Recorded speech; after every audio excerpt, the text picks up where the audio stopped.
प्यारे दोस्तों, आज हम आपको कहानी सुनाने वाले हैं एक ऐसे फकीर की जिसने भीख में बादशाह की चांद सी खूबसूरत बेटी को मांग लिया। फिर बादशाह ने उस फकीर के साथ जो किया उसे सुनकर आप हैरान हो जाएंगे। मगर दोस्तों, हैरानी की बात यह है कि आखिर में शहजादी ने उस फकीर से ही शादी क्यों की। वजह जानकर आप हैरान रह जाएंगे। दोस्तों, यह कहानी बहुत ही अनोखी और मजेदार है, इसलिए इसे आखिर तक जरूर सुनिएगा। मैं दावे के साथ कह सकता हूं कि आपको यह कहानी बहुत ही पसंद आएगी। तो चलिए अब शुरू करते हैं। पुराने जमाने की बात है। मुल्क बगदाद में एक बादशाह की हुकूमत थी जो बेहद सख्त दिल और बेरहम था। मुल्क के लोग बादशाह से बेहद खौफ खाते थे। बादशाह की एक बेटी थी जिसका नाम शहजादी नूरबानो था। शहजादी नूरबानो बेहद हसीनो जमील थी। नूरबानो का चेहरा इतना खूबसूरत था जैसे 14वीं का चांद, आंखें हिरनी जैसी, होंठ मानो फूल की पंखुड़ियां। मगर शहजादी जितनी खूबसूरत थी उतनी ही नेक और रहमदिल भी थी। मगर शहजादी नूरबानो हर वक्त उदास रहती थी। उसका दिल हमेशा बेचैन रहता। शहजादी नूरबानो चाहती थी कि हर गरीब फकीर को दरबार में इज्जत से बिठाकर खाना खिलाए और उनके दुखड़े सुने। मगर बाप था कि गरीबों का भी हक छीन लेता था। इस बात पर शहजादी नूरबानो अपने जालिम बाप को बहुत समझाना चाहती थी, मगर जालिम बादशाह अपने जुल्म पर कायम रहता। बादशाह चाहता था जैसे मैं जालिम हूं वैसे ही मेरी बेटी भी लोगों पर जुल्म करे, मगर शहजादी इसके सख्त खिलाफ थी। शहजादी को बचपन से ही मां बाप का प्यार नहीं मिला था, क्योंकि शहजादी महल में अपने आप को घुटन महसूस करती थी। वह चाहती थी कि महल के बाहर की दुनिया देखे, मगर बादशाह इसके सख्त खिलाफ था कि शहजादी कहीं भी जाए। शहजादी अक्सर महल की छत के ऊपर अपनी कनीजों यानी नौकरानियों के साथ बैठा करती थी। महल की छत से दूर नजर दौड़ाने पर एक घना जंगल और उसके पार एक वीरान इलाका दिखाई देता था। वहीं कहीं एक छोटी सी झोपड़ी में एक फकीर दुनिया से बेखबर अल्लाह की इबादत में मशगूल रहता था। मगर यह पहली बार नहीं था कि शहजादी नूरबानो ने उस फकीर के बारे में सुना था। अक्सर उस फकीर के बारे में महल में बातें होती थीं, मगर जब से उसने सुना था कि जंगल के उस पार एक फकीर बसता है जिसका दिल दुनिया से बेनियाज है, तब से वह बेचैन थी। उसके बारे में कई बातें मशहूर थीं। वह अल्लाह का नेक बंदा है, उसके लफ्जों में जादू है, जो उसकी बात सुन ले उसके दिल की दुनिया बदल जाती है। मगर शहजादी नूरबानो को उस फकीर को देखने का इतनी चाह क्यों जागी थी, ये वह खुद भी नहीं जानती थी। बस एक अजीब सा खिंचाव उसे उस तरफ ले जा रहा था। एक रात के आखिरी हिस्से में शहजादी नूरबानो अपनी सबसे वफादार नौकरानी रुखसाना को अपने साथ लिया और महल के पीछे पीछे वाले दरवाजे से निकल पड़ी। वो एक सुनसान रास्ते पर चलती रही जहां सिर्फ जुगनू चमक रहे थे। रास्ते में ठंडी हवा चल रही थी और नूरबानो का दिल तेजी से धड़क रहा था। जब नूरबानो उस झोपड़ी के करीब पहुंची तो वहां एक हल्की रोशनी थी। अंदर से एक धीमी आवाज में कोई कुरान की तिलावत कर रहा था। यह आवाज इतनी पुरसुकून थी कि नूरबानो के दिल पर एक अजीब सा असर हुआ। अचानक आवाज बंद हुई और झोपड़ी से एक सादा लिबास पहने बूढ़ा शख्स बाहर निकला। उसकी आंखें गहरी और ठहरी हुई थीं, जैसे समंदर की गहराइयां हो। फकीर ने शहजादी को देखकर पूछा, कौन हो तुम? फकीर की आवाज नरम मगर सख्त थी। शहजादी नूरबानो ने घबराकर खुद को संभाला।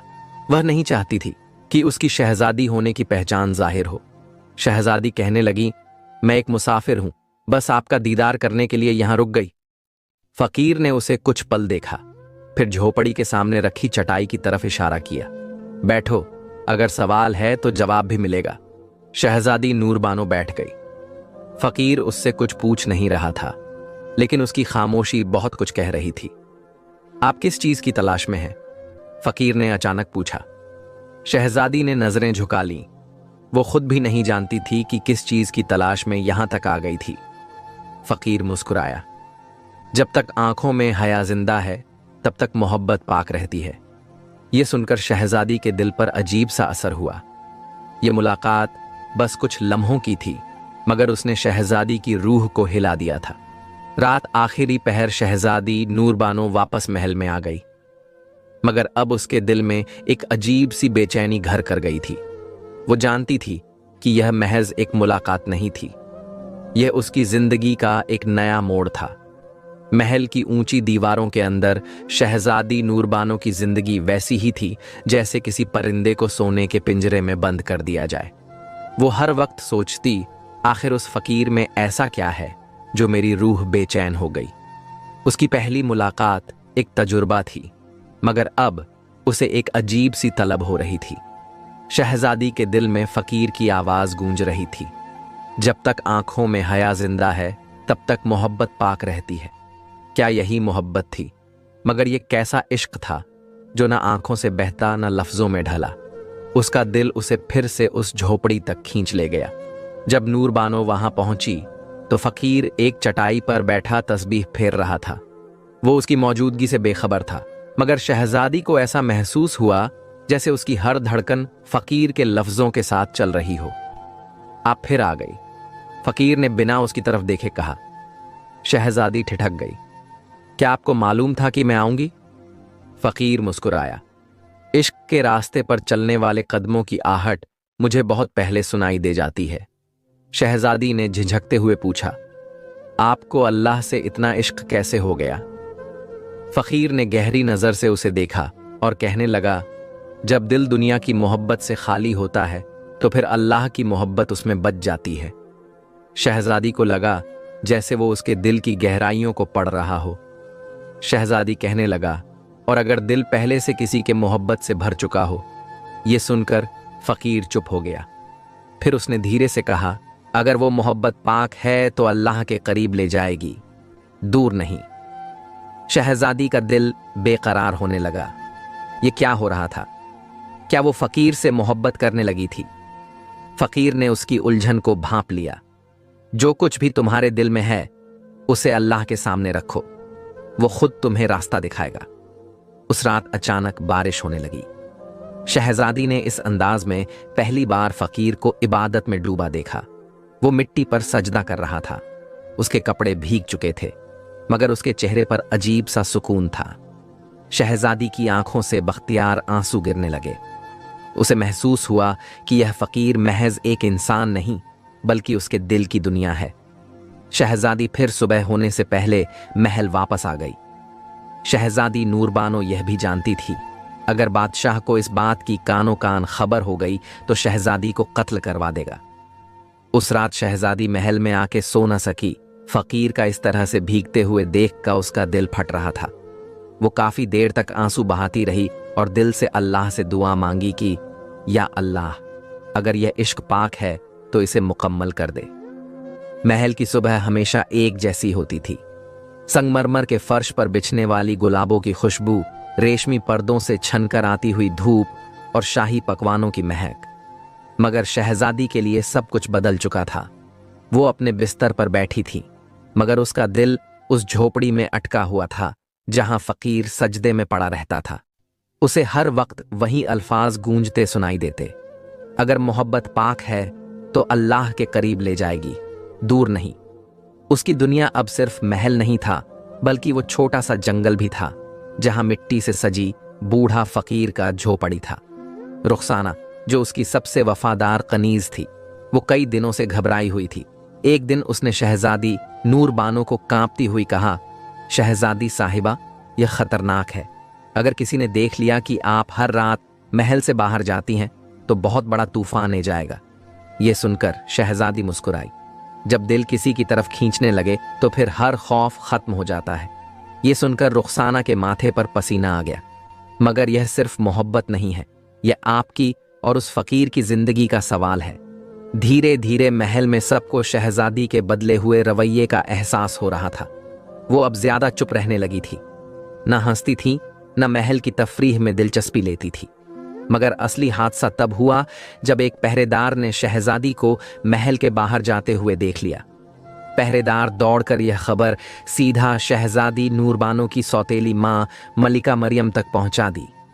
बादशाह की सबसे चहेती बीवी और शहजादी की सबसे बड़ी दुश्मन सुल्ताना मरियम के होठों पर शैतानी मुस्कान थी। मलिका सोचने लगी, बादशाह के सामने अगर यह बात रखी जाए तो उस फकीर का वजूद हमेशा के लिए मिट सकता है। उसने एक गुलाम को हुक्म दिया कि बादशाह को बताओ कि उसकी बेटी महल के बाहर किसी से मिलने जाती है और पता करो कि वो कौन है। पहरेदार ने ये बात बादशाह को बता दी। जब बादशाह को यह खबर मिली तो उसके चेहरे का रंग उड़ गया। बादशाह ने कड़कदार लहजे में पहरेदार से कहा, गद्दार पहरेदार, मेरी बेटी एक अजनबी से मिलने जाती है। कौन है वो शख्स? गुलाम ने सर झुकाकर कहा, जहां अपना वो कोई फकीर है। फकीर? बादशाह का गुस्सा 7वें आसमान पर पहुंच गया। मेरी बेटी एक फकीर से मिलने जाती है, ये मेरी तौहीन है। बादशाह ने फौरन हुक्म दिया, आज से नूरबानो को उसके कमरे से बाहर नहीं निकलने दिया जाएगा और उस फकीर को मेरे सामने पेश किया जाए। जब नूरबानो को यह खबर मिली तो वो सन्न रह गई। रुखसाना भागते हुए आई, शहजादी, अब आप महल से बाहर नहीं जा सकती, हर तरफ सिपाही हैं। शहजादी को पहली बार एहसास हुआ कि यह इश्क अब एक इम्तिहान बन चुका था।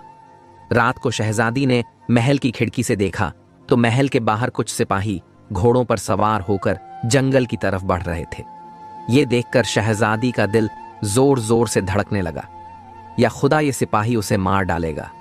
उसने खामोशी से आसमान की तरफ देखा और सिर्फ एक दुआ निकली, या अल्लाह मेरी मोहब्बत को बचा ले। बादशाह के हुक्म के बाद महल की फिजा बदल चुकी थी। शहजादी के कमरे के बाहर सिपाही खड़े थे और उसे किसी से मिलने की इजाजत नहीं थी। वो अपनी बालकनी से बाहर देख रही थी, दूर जंगल के उस पार जहां उसका दिल बस चुका था। मल्लिका मरियम शहजादी के कमरे में आई और उसने झूठी हमदर्दी से कहा, नूर बानो, तुमने हमें बहुत शर्मिंदा किया है। एक फकीर, एक मुफलिस, तुम्हारी मोहब्बत ने बादशाह का सर झुका दिया है। शहजादी ने नफरत से उसकी तरफ देखा। वो जानती थी कि इसकी सौतेली मां किस सोच की है। शहजादी बिना किसी खौफ से कहने लगी, इश्क शर्मिंदगी नहीं, इबादत होती है। मल्लिका कहने लगी, अच्छा, तब देखो तुम्हारी इबादत का अंजाम क्या होता है। दिन बीता, शाम हुई। शाम को शहजादी को महल के दरबार में लाया गया। सामने बादशाह गुस्से में तड़प रहा था। उसने शहजादी की तरफ देखते हुए लर्जदार आवाज में कहा, शहजादी होकर गरीबों के साथ इश्क करती हो, हमारे खानदान की इज्जत को मिट्टी में मिला दिया। शहजादी ने पहली बार बेखौफ होकर जवाब दिया, अगर इश्क से इज्जत मिट्टी में मिलती है तो शायद वो इज्जत ही झूठी थी।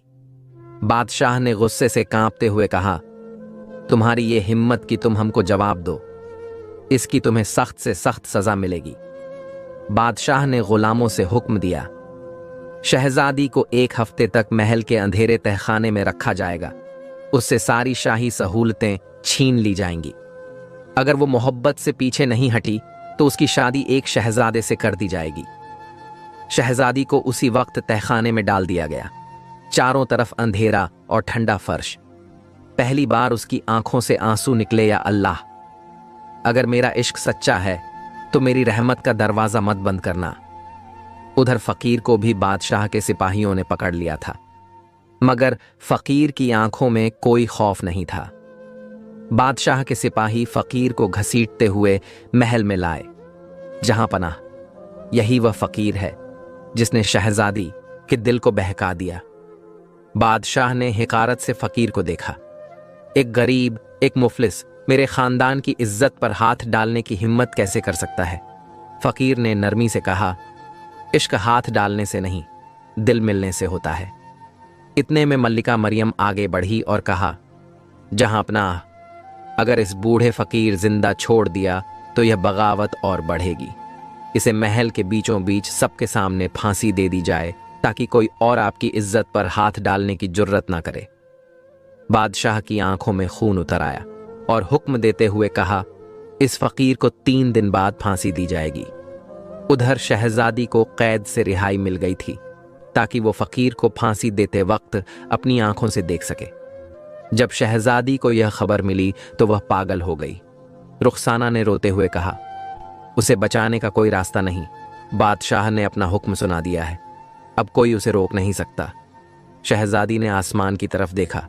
अल्लाह, अगर मेरा इश्क पाक है तो मुझे कोई रास्ता दिखा। दूसरी तरफ फकीर को कैद खाने में डाल दिया गया, मगर वह बेचैन नहीं था बल्कि इबादत में मशगूल था। सिपाहियों ने हैरत से कहा, इस बूढ़े में कोई खौफ ही नहीं। फकीर ने मुस्कुराकर कहा, जो अल्लाह से इश्क करता है उसे किसी चीज का डर नहीं होता। और उधर शहजादी ने फैसला कर लिया कि वह महल से भागेगी और फकीर को बचाएगी। रुखसाना कांपते हुए बोली, अगर आपको पकड़ लिया गया तो बादशाह आपको भी फांसी पे चढ़ा देगा। शहजादी की आंखों में जुनून था। अगर मुझे इस इश्क में मरना भी पड़े तो मैं तैयार हूं। क्या शहजादी नूर बानो फकीर को बचा पाएगी? अब महल में एक बड़ी जंग शुरू होने वाली थी। इश्क और बादशाहत के बीच, मोहब्बत और नफरत के बीच। शहजादी की आंखों से नींद गायब हो चुकी थी। फकीर को फांसी देने में अब सिर्फ 2 दिन बचे थे। शहजादी रोते हुए रुखसाना से कहने लगी, अगर मैं कुछ ना कर सकी तो हमेशा के लिए उसे खो दूंगी। रुखसाना ने डरते हुए पूछा, शहजादी, आप क्या करने वाली हैं? शहजादी की आंखों में एक अजीब सी चमक थी। मैं महल से भागूंगी और फकीर को बचाऊंगी। महल के चारों ओर सख्त पहरा था, लेकिन शहजादी को एक रास्ता मालूम था, गुप्त सुरंग, जो महल के तहखाने से निकलकर जंगल तक जाती थी। रुखसाना कांपती आवाज में बोली, अगर किसी ने देख लिया तो आपको भी मार दिया जाएगा। शहजादी ने उसका हाथ थाम लिया। अगर यह इश्क मुकद्दर है तो अल्लाह मेरा रास्ता खुद बनाएगा। फिर रात के तीसरे पहर जब पूरा महल सो रहा था, शहजादी चुपके से अंधेरे गलियों में छुपते छुपाते तहखाने तक पहुंची। जैसे ही वह तहखाने के पास पहुंची, एक सिपाही ने उसे देख लिया। शहजादी, इतनी रात को यहां क्या कर रही है? शहजादी ने झूठी हंसी के साथ कहा, बस जरा ठंडी हवा लेने आई थी। सिपाही ने शक से देखा, मगर सर झुकाकर वापस चला गया। नूरबानो ने चैन की सांस ली और जल्दी से गुप्त दरवाजा खोल दिया। वह अंधेरे सुरंग में उतर गई। चारों तरफ सिर्फ सन्नाटा था। बस कुछ ही देर में मैं आजाद हो जाऊंगी, उसने खुद को तसल्ली दी। सुबह होते ही महल में हंगामा मच गया। शहजादी अपने कमरे में नहीं है। बादशाह गुस्से से उठ खड़ा हुआ और सभी नौकरों से हुक्म देते हुए कहा, हर दरवाजा बंद कर दो, पूरी फौज को तलाश में भेजो। सुल्ताना मरियम के चेहरे पर गुस्से और जलन की मिलीजुली लकीरें थीं। अगर नूरबानो भाग गई तो हमारी सारी साजिशें नाकाम हो जाएंगी। इधर नूरबानो सुरंग पार करके जंगल में निकल आई। अब मुझे जल्दी फकीर तक पहुंचना होगा, उसने खुद से कहा। मगर जंगल में एक और मुश्किल खड़ी थी। बादशाह की बीवी मल्लिका मरियम ने पहले ही अपने जासूस भेज दिए थे।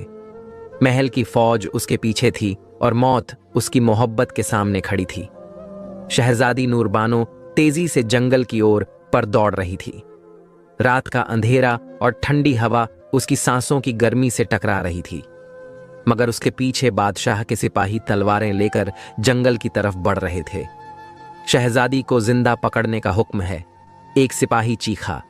शहजादी नूरबानो ने अपनी रफ्तार और तेज कर दी। हर झाड़ी, हर पेड़ उसके लिए एक छुपने की जगह थी। अचानक एक सिपाही की नजर शहजादी नूरबानो पर पड़ गई। शहजादी पर तीरों की बौछार होने लगी। एक तीर शहजादी के बाजू को हल्का सा छूता हुआ निकल गया। दर्द से उसकी चीख निकल गई, मगर वह रुकी नहीं। थोड़ी देर बाद वह हांफती हुई उसे कैदगाह के पास पहुंची, जहां फकीर को कैद किया गया था। वह पत्थरों के पीछे छुपकर देखने लगी। 4 सिपाही दरवाजे पर पहरा दे रहे थे। उसने जल्दी से एक पत्थर उठाया और उसे दूर झाड़ियों में फेंक दिया। आवाज सुनकर सिपाहियों ने तलवारें संभाल ली, शायद कोई दुश्मन छुपा हो। चारों सिपाही वहां से दूर चले गए। शहजादी जल्दी से अंदर दाखिल हुई। फकीर एक रस्सी से बंधा हुआ था, मगर उसकी आंखों में कोई खौफ नहीं था। बूढ़ा फकीर कहने लगा, नूरबानो। नूरबानो की आंखों में आंसू आ गए।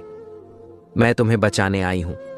फकीर मुस्कुराया और कहने लगा, अगर यह इश्क सच्चा है तो इसे भागकर बचाने की जरूरत नहीं, हमें इसका मुकाबला करना होगा। शहजादी चिल्लाई, मगर बादशाह तुम्हें मार देगा। तो क्या तुम अपनी मोहब्बत को दुनिया से छुपा कर रखना चाहती हो? शहजादी अंदर है, ये आवाज बाहर से आई। शहजादी ने मुड़कर देखा। सिपाही चारों तरफ से आ चुके थे। शहजादी और फकीर को सिपाहियों ने कैद कर लिया था। महल लौटते ही उन्हें दरबार में बादशाह के सामने लाया गया। बादशाह के चेहरे पर गुस्सा और बेइज्जती का मिला जुला एहसास था। बादशाह चिल्लाकर कहने लगा, एक शहजादी होकर तुमने हमारा नाम डुबो दिया। शहजादी ने पहली बार दरबार में बिना झुके खड़े होकर कहा, अगर मोहब्बत गुनाह है तो मैं यह गुनाह बार बार करूंगी।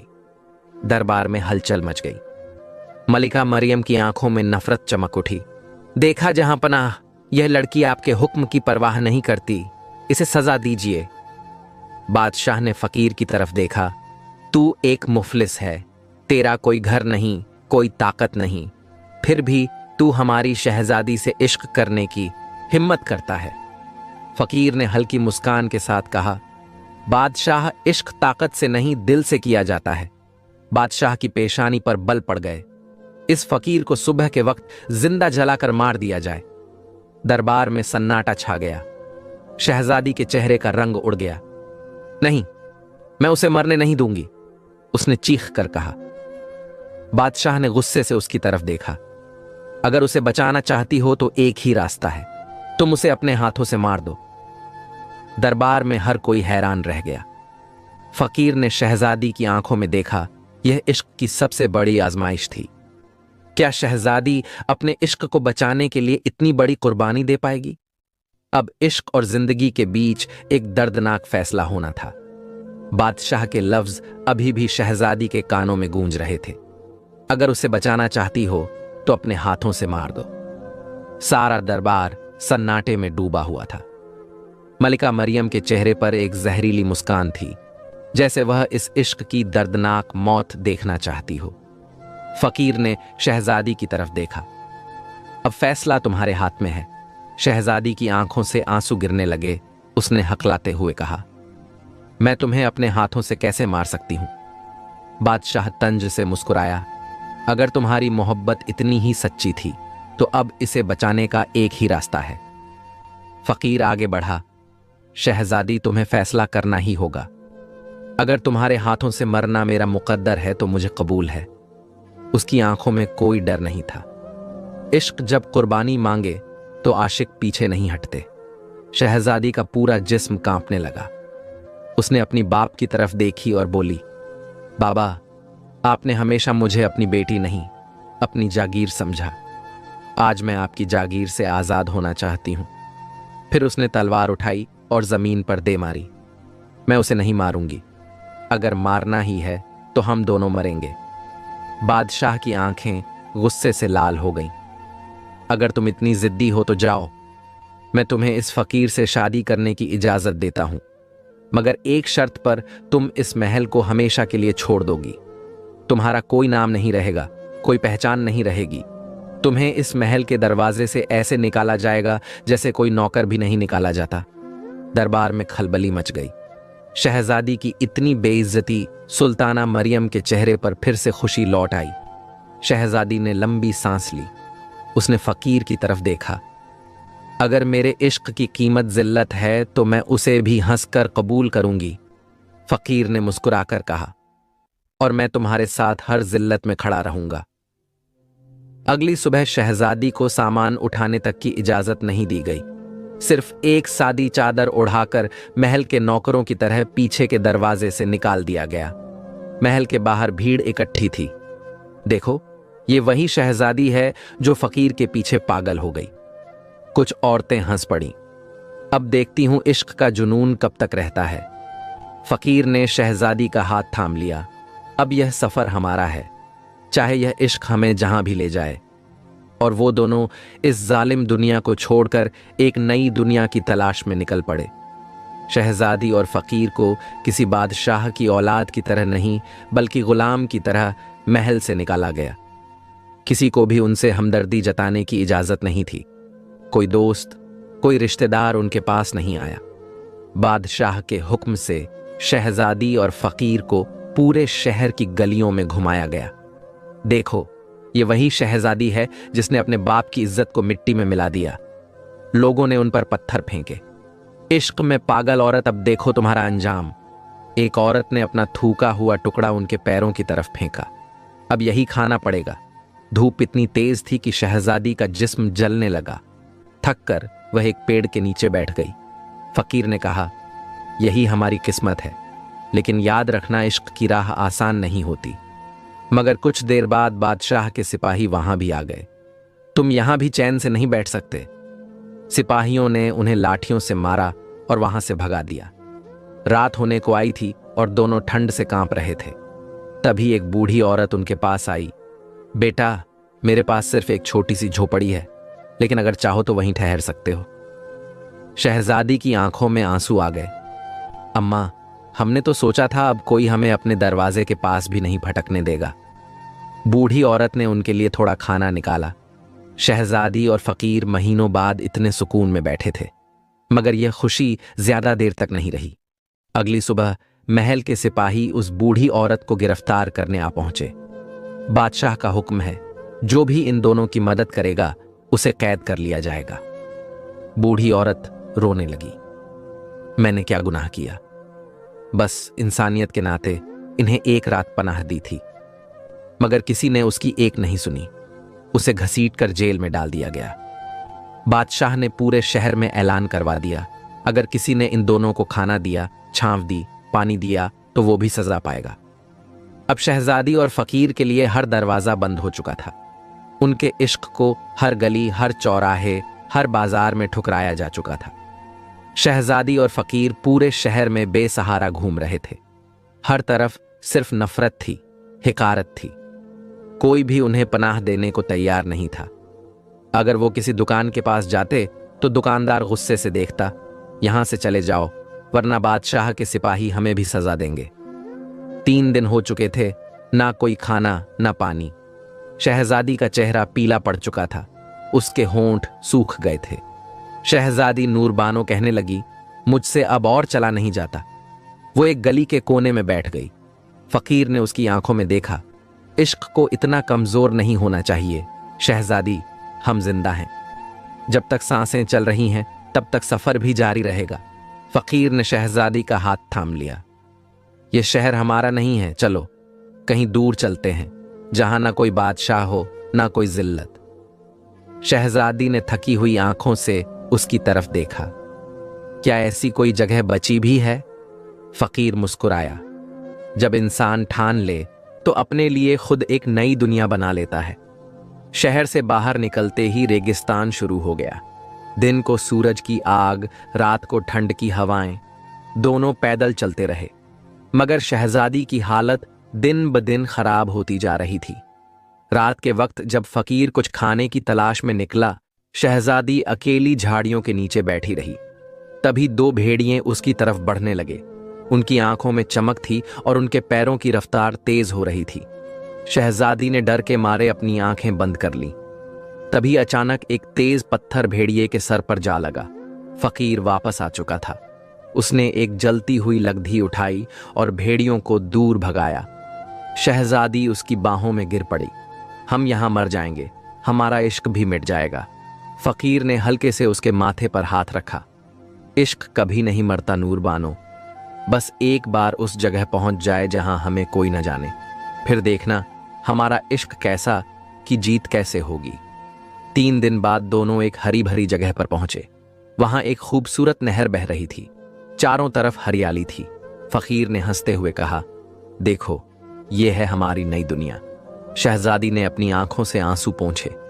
क्या यह मुमकिन है कि हम यहां चैन से रह पाएंगे? फकीर ने सिर हिलाया। हां, हम इस जमीन पर अपना घर बनाएंगे, अपना जहां बनाएंगे। फकीर ने अपने हाथों से लकड़ियां काटी। धीरे धीरे दोनों ने मिलकर एक छोटी सी झोपड़ी बना ली। अब कोई उन्हें नहीं भगाने वाला था। अब यह जमीन उनकी अपनी थी। एक रात जब चांद अपनी पूरी रोशनी बिखेर रहा था, फकीर शहजादी के पास बैठा था। शहजादी ने उसकी आंखों में झांका। तुम्हें कभी दुख नहीं हुआ कि तुमने एक फकीर बनकर जिंदगी गुजार दी? फकीर ने उसकी हथेली पकड़ ली।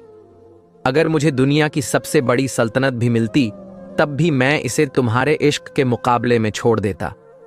शहजादी की आंखों में चमक आ गई। तो क्या यही है हमारा इश्क की आखिरी मंजिल?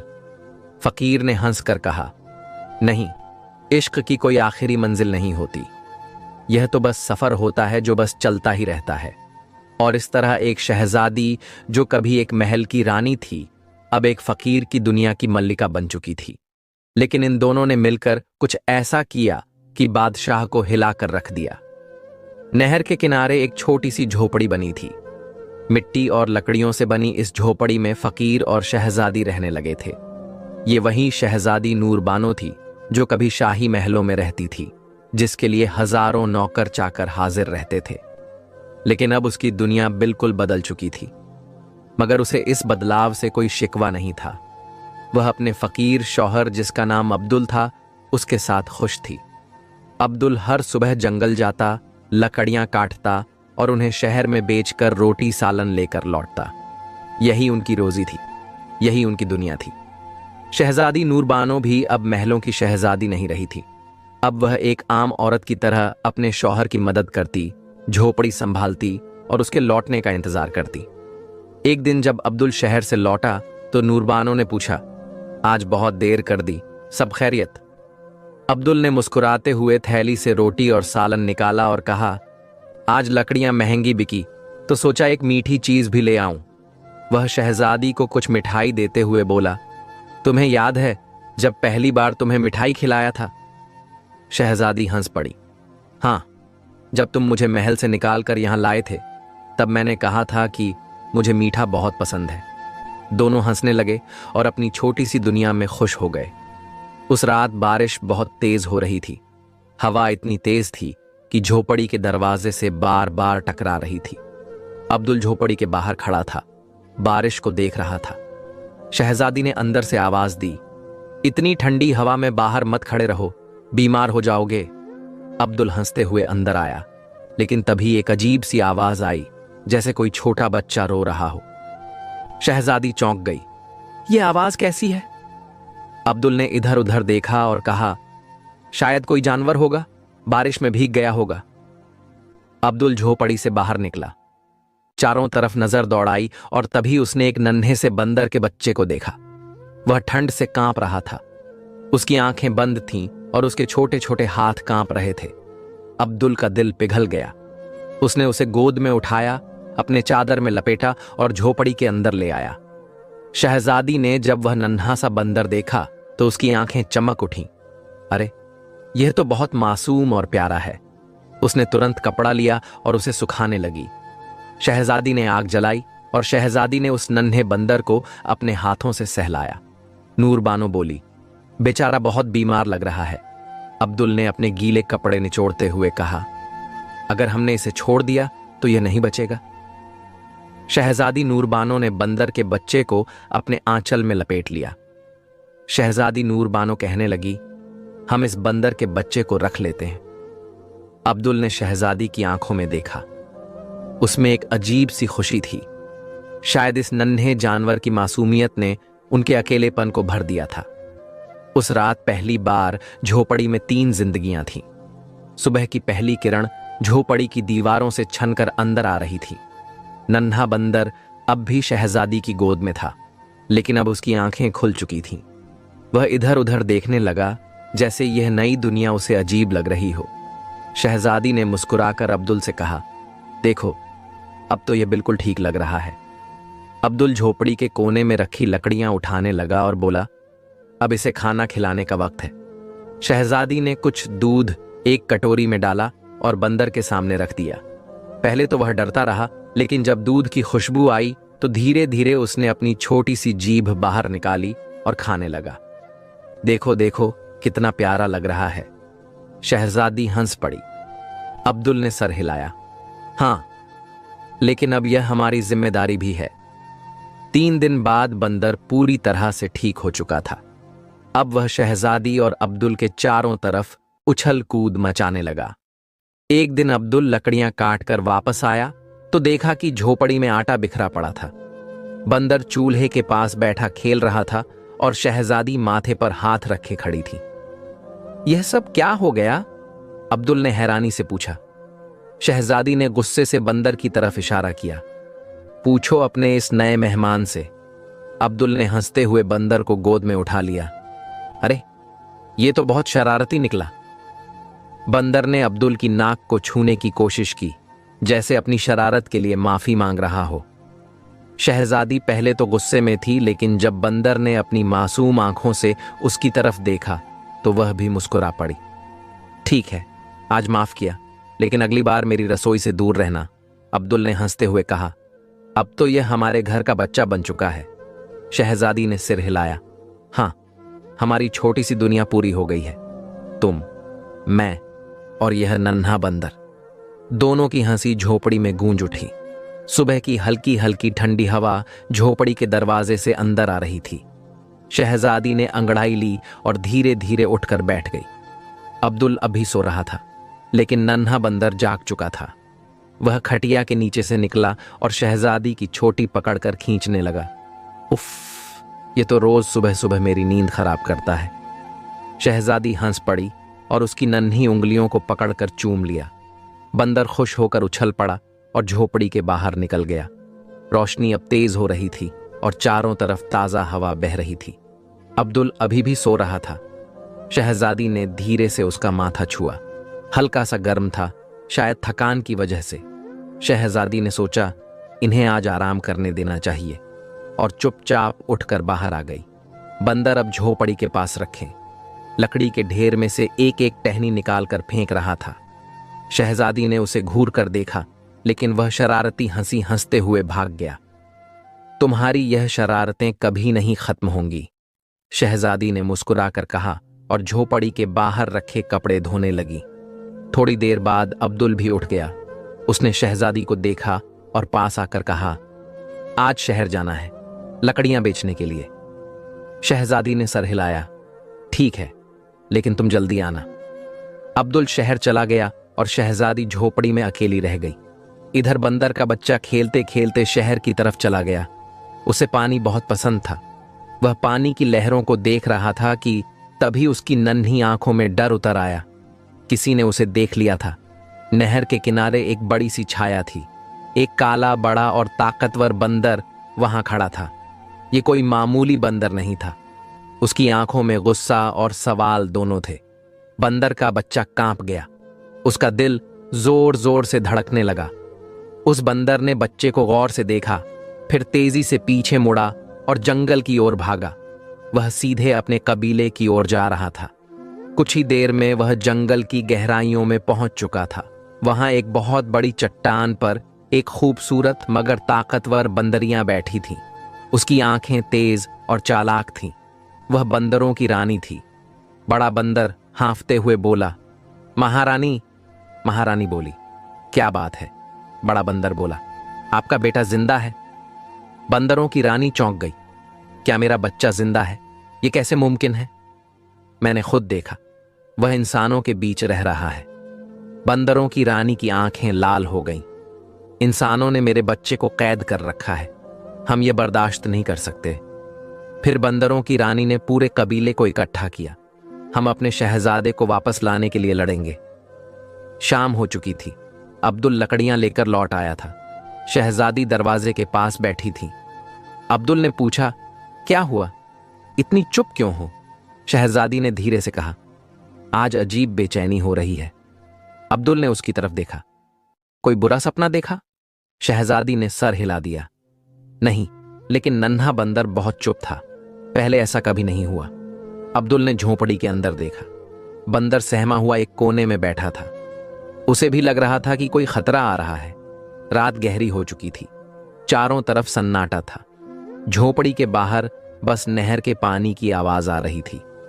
शहजादी नूरबानो अब्दुल के पास बैठी थी, लेकिन उसका दिल अजीब सी बेचैनी में डूबा हुआ था। नन्हा बंदर झोपड़ी के कोने में दुबका बैठा था। उसकी बड़ी बड़ी आंखों में डर था, जैसे उसे कोई अनहोनी का एहसास हो गया हो।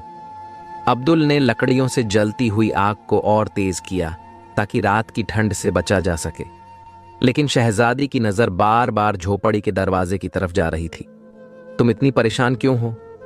अब्दुल ने प्यार से शहजादी के हाथ पर हाथ रखते हुए पूछा। शहजादी ने धीरे से कहा, दिल बहुत घबरा रहा है। कुछ होने वाला है। मुझे ऐसा लग रहा है। अब्दुल ने हंसकर कहा, अल्लाह पर भरोसा रखो, सब ठीक रहेगा। लेकिन अब्दुल को भी महसूस हो रहा था कि कुछ तो गलत है, और सच में उसे वक्त खतरा उनके बहुत करीब पहुंच चुका था। जंगल की गहराइयों में हलचल मची हुई थी। बंदरों की रानी अपने पूरे कबीले को इकट्ठा कर चुकी थी। चारों तरफ दर्जनों बंदर इकट्ठा हो चुके थे, कुछ ताकतवर और बड़े, कुछ छोटे लेकिन बहुत तेज। उनकी आंखों में गुस्सा था। रानी बंदरियां एक बड़े पत्थर पर खड़ी हुई और गरजते हुए बोली, आज रात हम अपने शहजादे को वापस ले जाएंगे। सभी बंदर जोर जोर से चिल्लाए, जैसे एक युद्ध की तैयारी कर रहे हों। फिर वह झुंड नहर के किनारे की तरफ बढ़ने लगा। वे धीरे धीरे झोपड़ी के चारों तरफ फैलते गए, लेकिन इतनी खामोशी से कि शहजादी और अब्दुल को जरा भी आहट न हुई। लेकिन झोपड़ी के अंदर बैठा नन्हा बंदर अब कांपने लगा था। रात के पिछले पहर में अचानक शहजादी की आंख खुली। उसे लगा जैसे झोपड़ी के बाहर कुछ हलचल हो रही है। वह धीरे धीरे उठी और अब्दुल की तरफ देखा। वह गहरी नींद में था, लेकिन नन्हा बंदर अब भी कोने में दुबका हुआ था। तभी एक हल्की सी सरसराहट हुई। शहजादी की धड़कन तेज हो गई। उसने धीरे से झोपड़ी का पर्दा हटाया और बाहर झांका। अंधेरे में बहुत सारी चमकती हुई आंखें दिख रही थीं। पहले तो शहजादी को समझ नहीं आया कि यह क्या है, लेकिन जब चांद की हल्की रोशनी आंखों पर पड़ी तो उसके मुंह से एक हल्की सी चीख निकल गई। झोपड़ी के चारों तरफ बंदरों की पूरी फौज खड़ी थी। कुछ बंदर झोपड़ी की छत पर चढ़ रहे थे, कुछ दरवाजे के पास बैठ गए थे और कुछ पेड़ों पर चढ़कर झोपड़ी पर छलांग लगाने के लिए तैयार थे। शहजादी तेजी से मुड़ी और अब्दुल को झंझोड़ कर उठाया। अब्दुल उठो, हम गिर चुके हैं। अब्दुल झटके से उठा और बाहर का नजारा देखकर उसके भी होश उड़ गए। ये सब क्या हो रहा है? तभी अचानक झोपड़ी के ऊपर से जोर जोर से लकड़ियां गिरने लगीं। वे हमला करने वाले हैं, शहजादी घबरा कर बोली। अब्दुल ने झट से अपना लकड़ी का डंडा उठाया, लेकिन इतने सारे बंदरों को देखकर उसे समझ नहीं आया कि क्या करें। बंदरों की रानी खुद आगे आई। उसकी आंखें गुस्से से लाल हो रही थी। इंसानों, हमारे शहजादे को छोड़ दो, उसने जोर से दहाड़ते हुए कहा। शहजादी और अब्दुल एक दूसरे को देखने लगे। अब्दुल ने धीरे से कहा, शहजादा। अब उन्हें समझ में आया कि यह नन्हा बंदर कोई मामूली जानवर नहीं था। वह बंदरों के काबिले का शहजादा था। बंदरों की फौज झोपड़ी की तरफ बढ़ाने लगी। शहजादी ने नन्हे बंदर को अपने पास खींच लिया। वह डर के मारे कांप रहा था।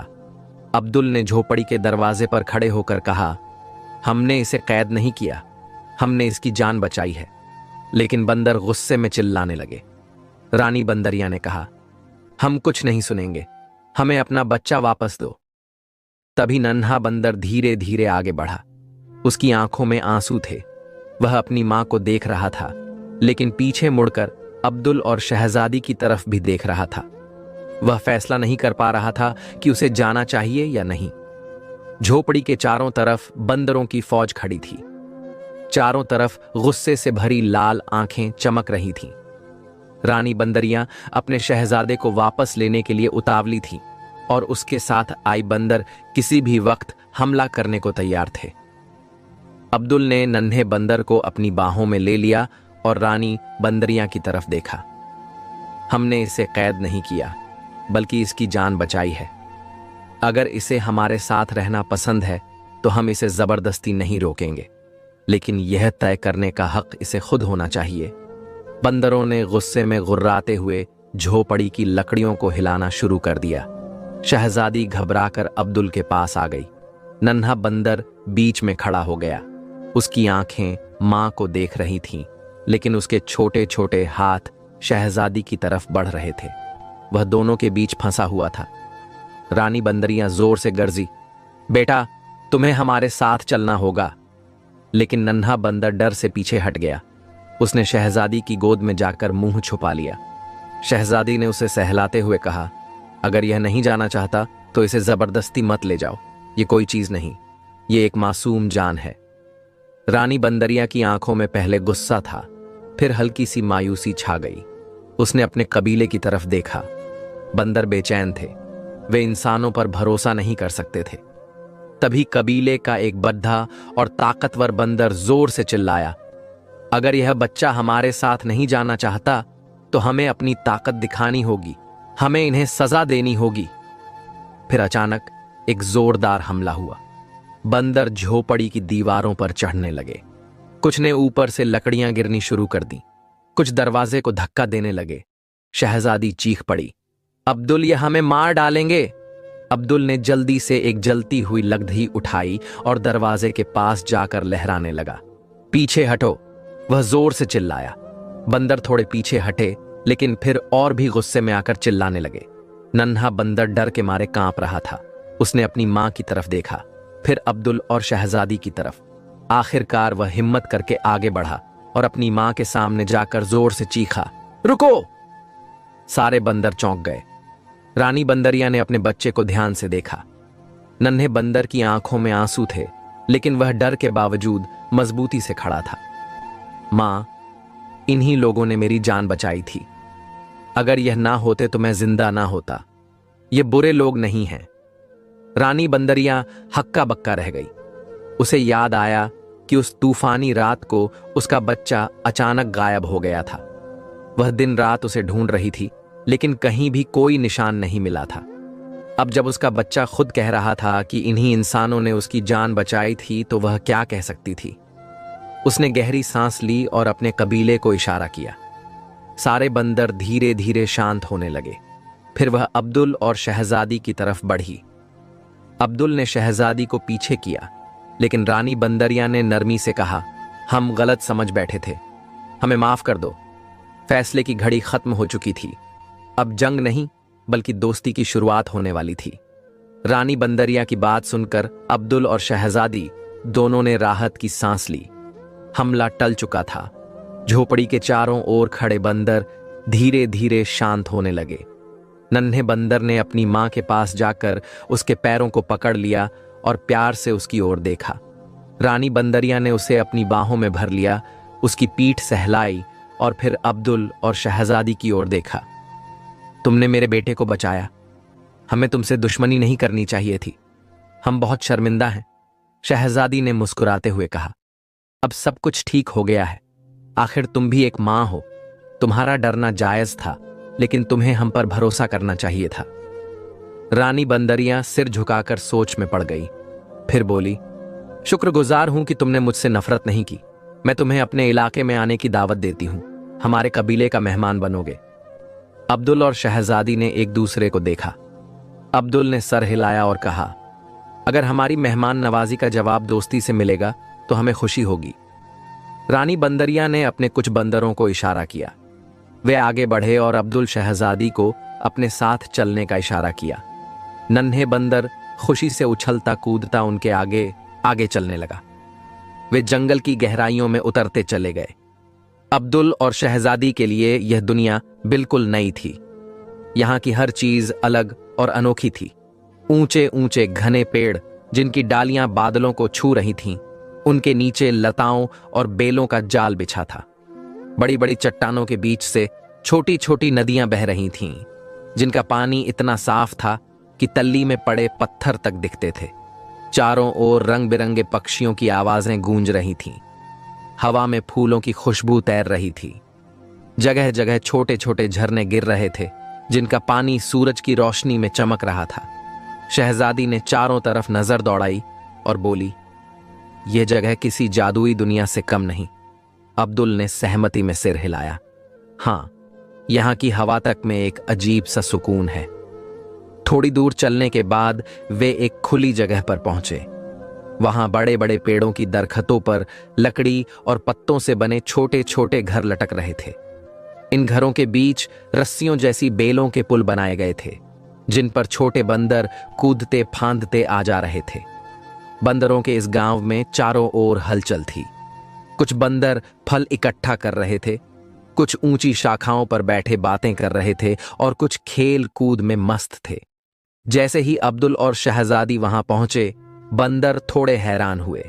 इंसान उनके इलाके में पहले कभी नहीं आए थे।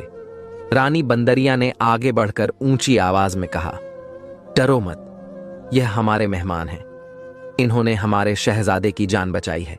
हम इनका खूब मेहमान नवाजी करेंगे। बंदरों ने धीरे धीरे ताली बजाकर स्वागत किया। नन्हे बंदर ने खुशी से किलकारी मारी और उछलता कूदता अपनी मां के पास चला गया। रानी बंदरिया ने अब्दुल और शहजादी को एक बड़े पेड़ के नीचे बैठने का इशारा किया। कुछ बंदर फटाफट ताजा फल ले आए, रसदार आम, मीठे केले, लाल लाल जंगली बेर और अनानास। शहजादी ने हैरानी से अब्दुल की ओर देखा।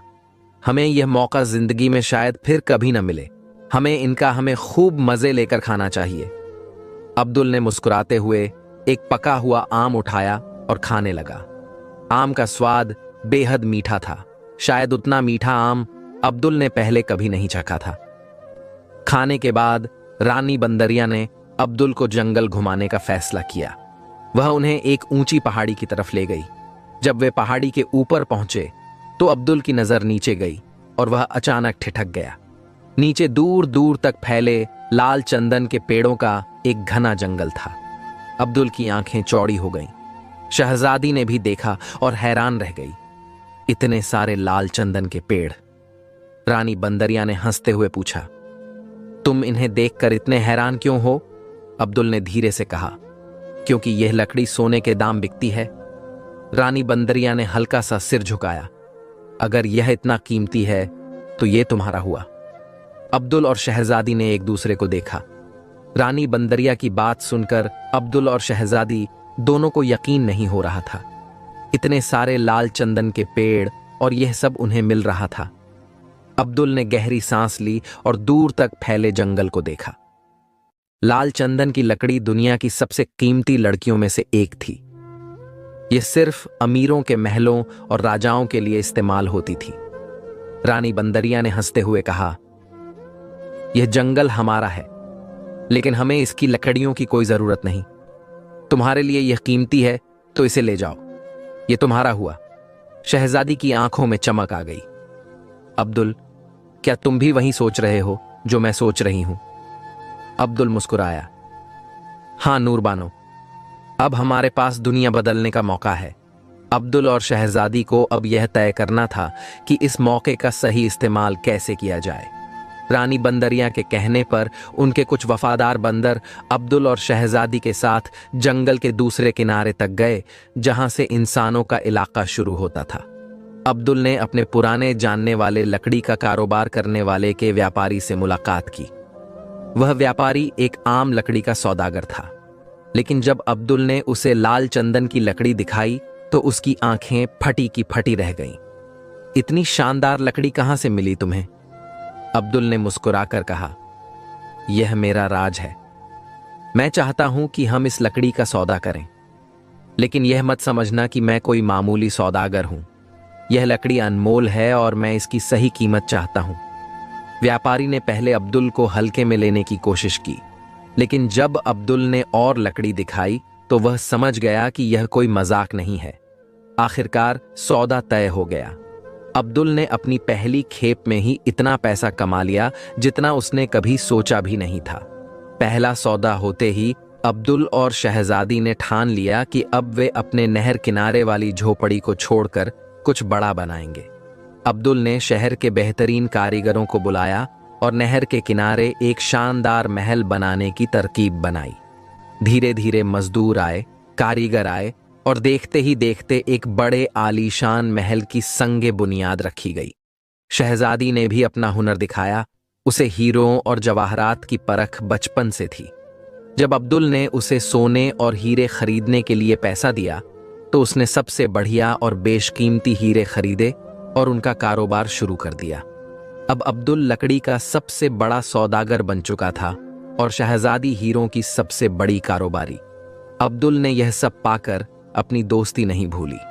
जब भी वह लकड़ी लेने जंगल जाता तो बंदरों के लिए फल, मिठाइयां और कपड़े लेकर जाता। रानी बंदरिया ने अब्दुल और शहजादी को सिर्फ दोस्त नहीं बल्कि अपना परिवार मान लिया था। एक दिन रानी बंदरिया ने अब्दुल से कहा, तुमने हमारी दुनिया बदली, हमें दोस्ती का मतलब सिखाया। यह जंगल हमेशा तुम्हारा रहेगा। अब्दुल मुस्कुरा पड़ा, और यह दोस्ती हमेशा रहेगी। अब्दुल और शहजादी का कारोबार इतना फैल गया कि दूर दूर के मुल्कों के बादशाह और सौदागर उनके पास आने लगे। उनका आलीशान महल नहर के किनारे चमकता हुआ खड़ा था। उसके चारों ओर नौकर, चाकर और सिपाही तैनात थे। अब वही बादशाह जो एक दिन अब्दुल को फकीर समझकर अपनी बेटी से दूर कर चुका था, उसकी चौखट पर आने की तैयारी कर रहा था। रात का सन्नाटा था। जंगल में हल्की हल्की हवा बह रही थी। अब्दुल फकीर और शहजादी नूरबानो रानी बंदरिया के इलाके में ठहरे हुए थे। बंदरों ने उनके लिए शानदार मेहमान नवाजी की थी। हर तरह के फल और खाने पीने का सामान उनके सामने रखा गया था। अब्दुल अभी भी लाल चंदन के जंगल के बारे में सोच रहा था। ये जंगल उसके लिए किसी दौलत के खजाने से कम नहीं था।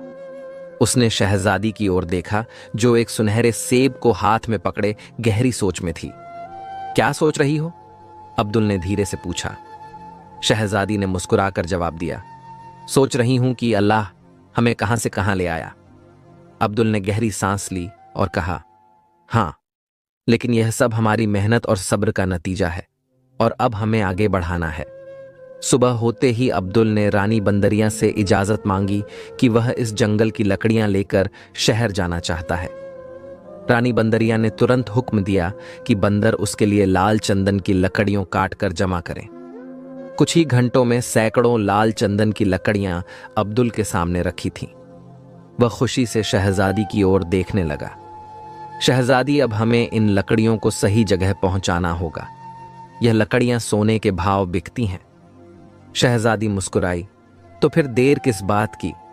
अब्दुल ने लकड़ियों को एक बैलगाड़ी में लादा और शहर की तरफ निकल पड़ा।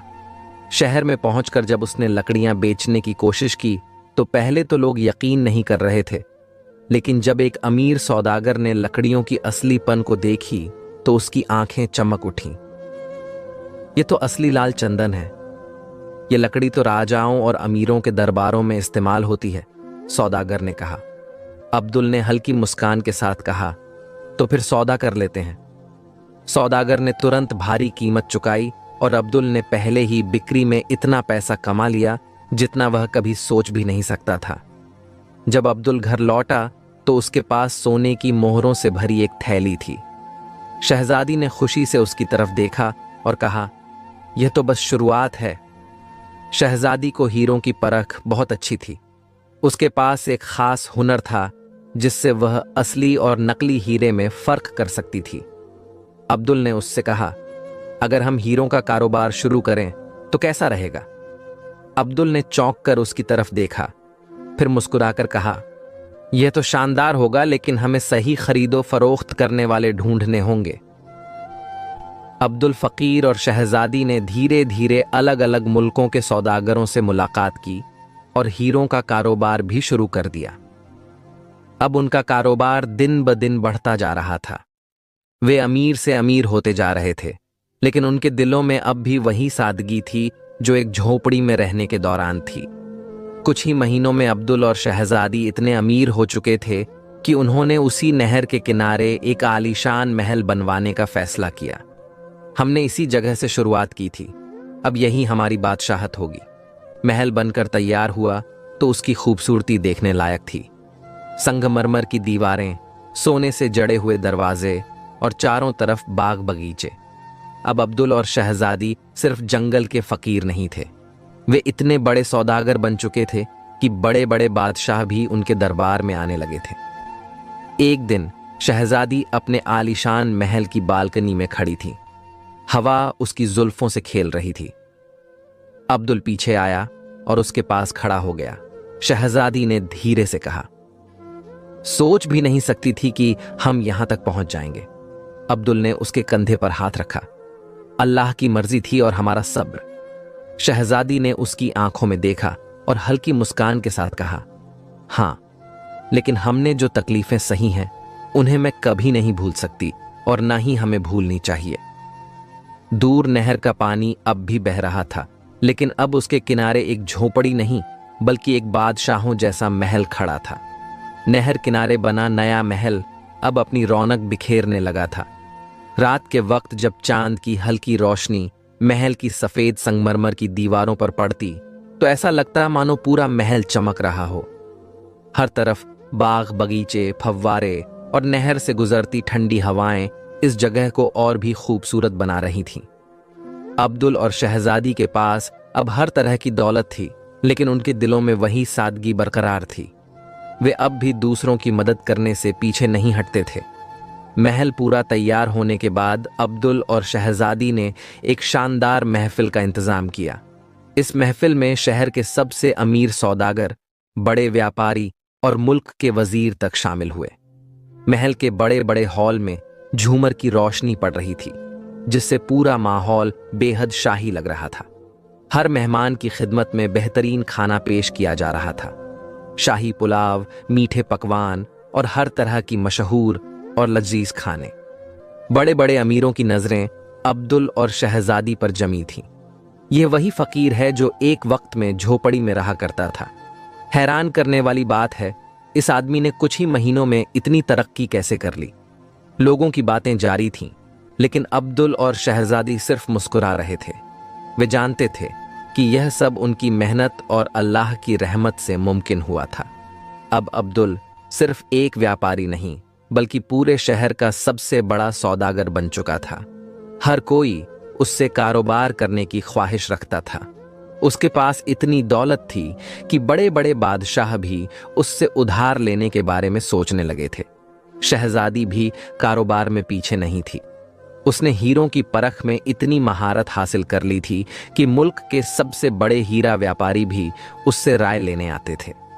एक दिन एक मशहूर व्यापारी आया और बोला, मुझे एक खास हीरे की जरूरत है जो सिर्फ आपके पास मिलेगा। शहजादी ने मुस्कुराकर कहा, अगर हीरे की परख चाहिए तो पहले इसका दाम भी तैयार कर लीजिए।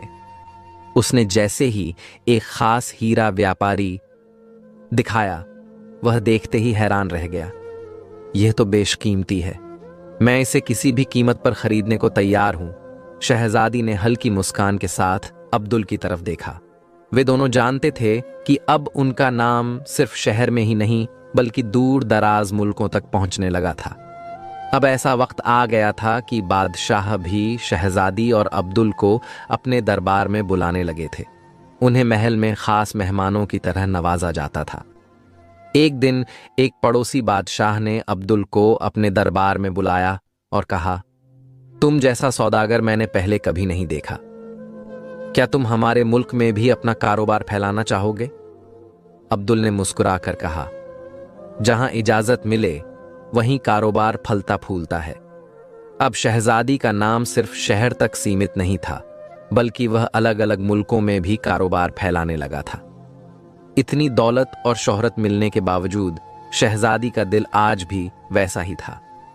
एक दिन जब वह अपने महल की बालकनी में खड़ी थी, उसने देखा कि नहर किनारे कुछ गरीब और बेसहारा लोग बैठे हैं। उसका दिल बेचैन होने लगा। उसने तुरंत अपने नौकरों को बुलाया और कहा, इन सबको खाना खिलाया जाए और जो भी जरूरतमंद हैं उनके लिए एक खास जगह तैयार की जाए जहां वे आराम से रह सकें।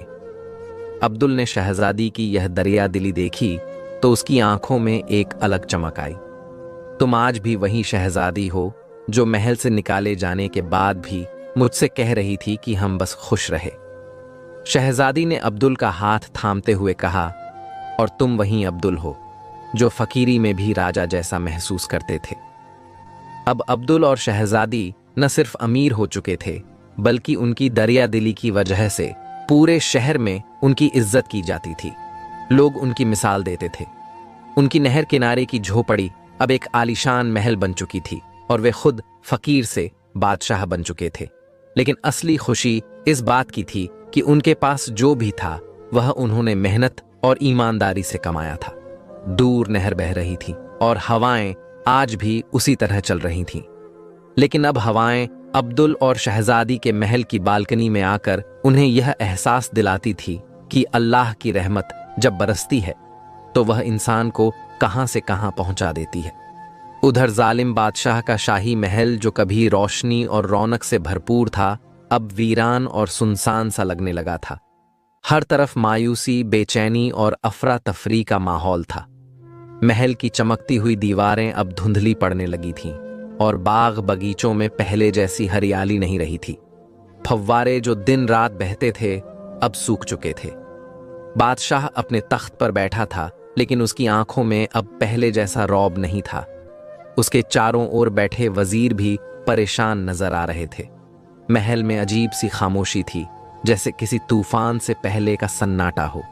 जहां पनाह हालात बिगड़ते जा रहे हैं, खजाना खाली हो चुका है और लोग बगावत के लिए तैयार हो रहे हैं।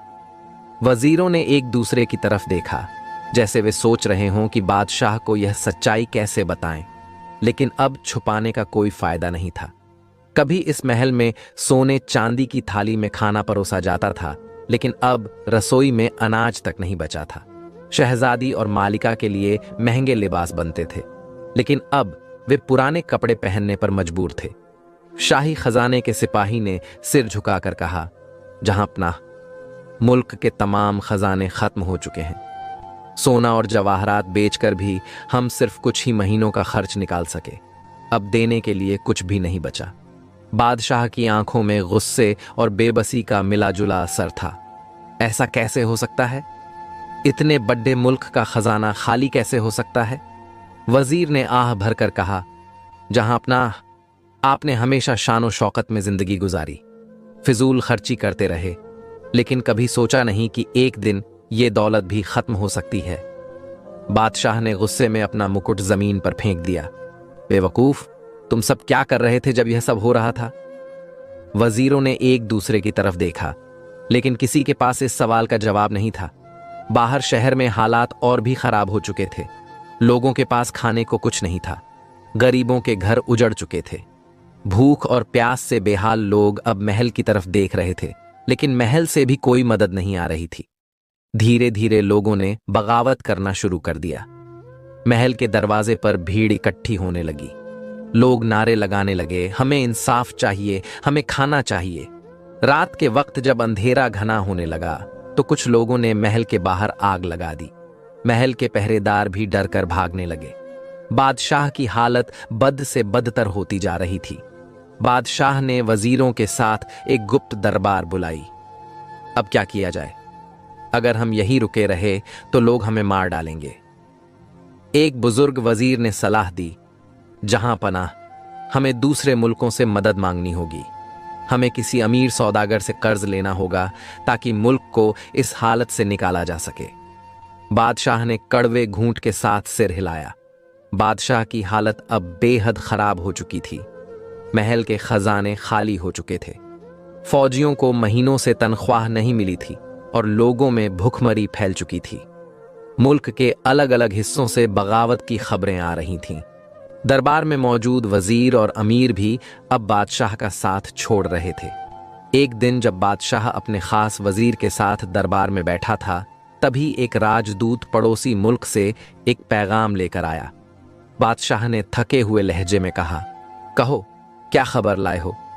राजदूत ने अदब से झुककर कहा, जहां अपना, आपके दुश्मनों ने आपकी बर्बादी की खबर पूरे इलाके में फैला दी है, लेकिन हमारे बादशाह ने कहा है कि आपके ही मुल्क में एक अमीर सौदागर है जो शायद आपकी मदद कर सके। वह नहर के किनारे एक आलीशान महल में रहता है और उसकी दौलत इतनी ज्यादा है कि बादशाह भी उसके सामने कुछ नहीं। बादशाह ने चौंक कर वजीर की तरफ देखा। वजीर भी हैरान था। बादशाह ने ताज्जुब से कहा, हमारे मुल्क में ऐसा कौन है जो हमसे भी ज्यादा अमीर हो?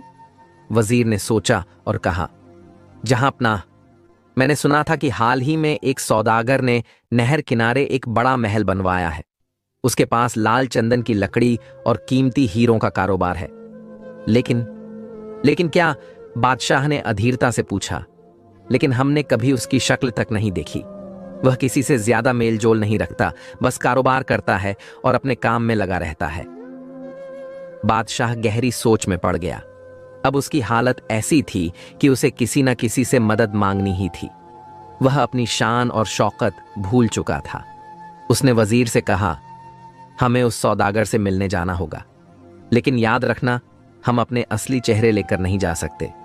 अगर किसी को पता चला कि बादशाह मदद मांगने निकला है तो हमारा इख्तियार खत्म हो जाएगा। वजीर ने सिर झुका दिया।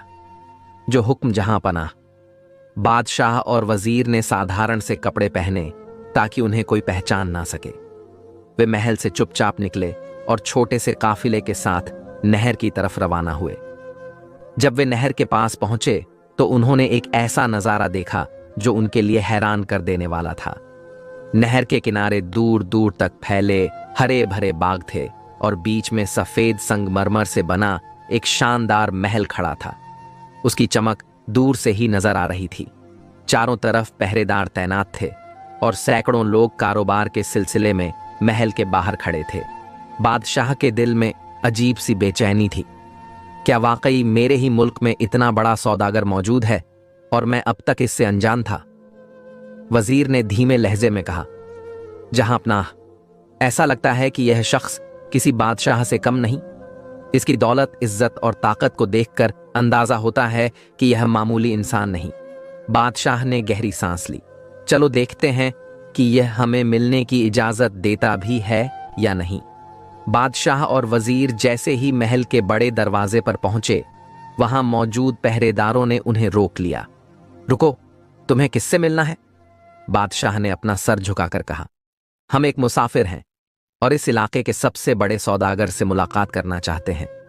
हमें बताया गया कि वे बहुत दरिया दिल और मेहरबान इंसान हैं।